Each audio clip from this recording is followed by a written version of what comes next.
জয় মা বাবা, জয় ভোলেনাথ, জয় গুরু।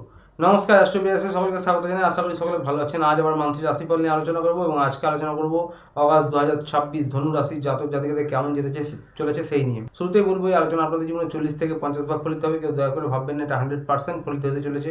তার কারণ হচ্ছে এটা কারণ ব্যক্তিগত লগ্নপুষ্টি নিয়ে আলোচনা নয়, এবং এর উদ্দেশ্য হচ্ছে যা কিছু ভালো রয়েছে তা দেখে আরও ভালোভাবে প্ল্যান করতে পারেন, এবং যা কিছু খারাপ বা নেগেটিভ রয়েছে তা দেখে যেন সতর্ক বা সাবধান হতে পারেন। তো আর দেরি না করে শুরুতেই বলবো, যারা বিদ্যার্থী পরীক্ষার্থী রয়েছেন আপনাদের কিন্তু এই মাসটা একটু মিশ্র যাবে, এবং সমগ্র ধনুরাশির জাতক জাতিকের উদ্দেশ্যেই বলবো যে এই মাসটা একটু মিশ্র ফলাফল আপনাদের জন্য রয়েছে। পড়াশোনায় একটু মনোযোগ বসাতে হবে, কারণ পড়াশোনায় ফোকাস করলে মোটের উপর সফলতা আপনারা পাবেন। আবার মন চঞ্চল, অস্থির হওয়া, ধৈর্য কম হওয়া এগুলোও থাকছে। তো ওই জন্যই একটু ফোকাস করবেন ভালো করে। 17 তারিখের পর থেকে কম্পিটিটিভ এক্সামের জন্য ভালো, মার্চ মাসের পর থেকে, এবং যে কোনো অফিসিয়ালি কাজের জন্য কিন্তু মোটের উপর ভালো থাকছে। যারা লাভ রিলেশনে রয়েছেন, প্রেমিক প্রেমিকা রয়েছেন, তাদের উদ্দেশ্যে বলবো যে আপনাদের মোটের ওপর মিশ্র থাকছে। তো সুতরাং আপনারা কিছু ভালো মুহূর্ত কাটাবেন, এবং ইগোর সমস্যা হতে পারে, হুটহাট ভুল বোঝাবুঝি এগুলো কিন্তু টুকটাক থাকতে পারে।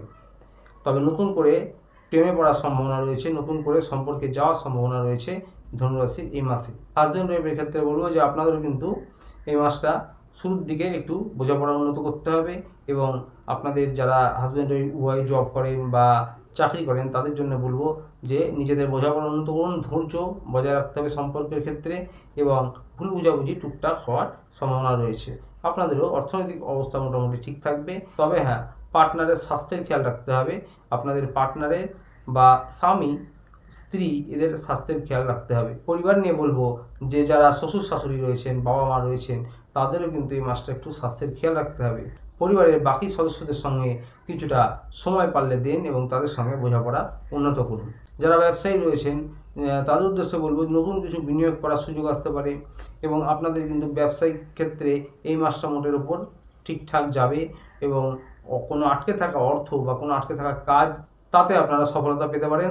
অর্থাৎ আটকে থাকা অর্থপ্রাপ্তি হতে পারে, বা কোনো কাজ আটকে রয়েছিল তাতে কিন্তু গতি আসতে পারে এই মাসে। নতুন বিনিয়োগের জন্য বলবো সতর্কতা অবলম্বন করে অবশ্যই করতে পারেন এই মাসে।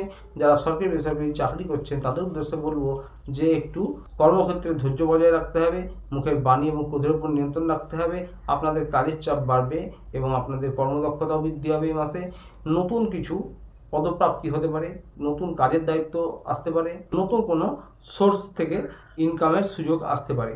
যারা রাজনৈতিক ফিল্ডে রয়েছেন তাদের উদ্দেশ্যে বলবো যে মার্চ মাসের পর থেকে আপনাদের সময়টা তুলনামূলক একটু ভালো, এবং আপনাদেরও কিন্তু একটু ধৈর্য দেখাতে হবে এই মাসে। মুখের বাণী ক্রোধের উপর একটু নিয়ন্ত্রণ রাখতে হবে। স্বাস্থ্য নিয়ে বলবো যে মানসিক চাপ বৃদ্ধি পাবে, কাজের চাপ বৃদ্ধি পাবে, ঘুমের দরকার আছে, পরিমিত ঘুম দরকার, এবং নিয়মিত খাদ্য অভ্যাস দরকার, এবং সব কথায় রিয়্যাক্ট করার একটু প্রবণতা কম করতে হবে এই মাসে। সব কথায় আপনারা রিয়্যাক্ট করবেন না, একটু ধৈর্য দেখান। যারা ধনুরাশির জাতক জাতিকা রয়েছেন তাদের বলবো এটি একটি অগ্নিকারক রাশি, এবং আপনারা নিজেদের ইষ্টের আরাধনা করুন। যারা কোনো গুরু দীক্ষিত নন তারা ভগবান শিবের আরাধনা করতে পারেন। সোমবারে একদিন যে কোনো সপ্তাহে বা মাসে শিব মন্দিরে গিয়ে পুজো দেন। সোমবারে নিরামিষ খেলে অত্যন্ত ভালো হয়।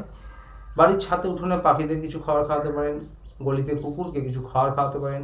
এগুলো আপনাদের জন্য উপকারী হবে। আজ ছিল এই পর্যন্ত। ভিডিওটি ভালো লাগলে চ্যানেলটিতে অবশ্যই লাইক সাবস্ক্রাইব করে পাশে থাকবেন। দেখা হচ্ছে পরের ভিডিওতে। ততদিনে ভালো থাকবেন, সুস্থ থাকবেন। নমস্কার।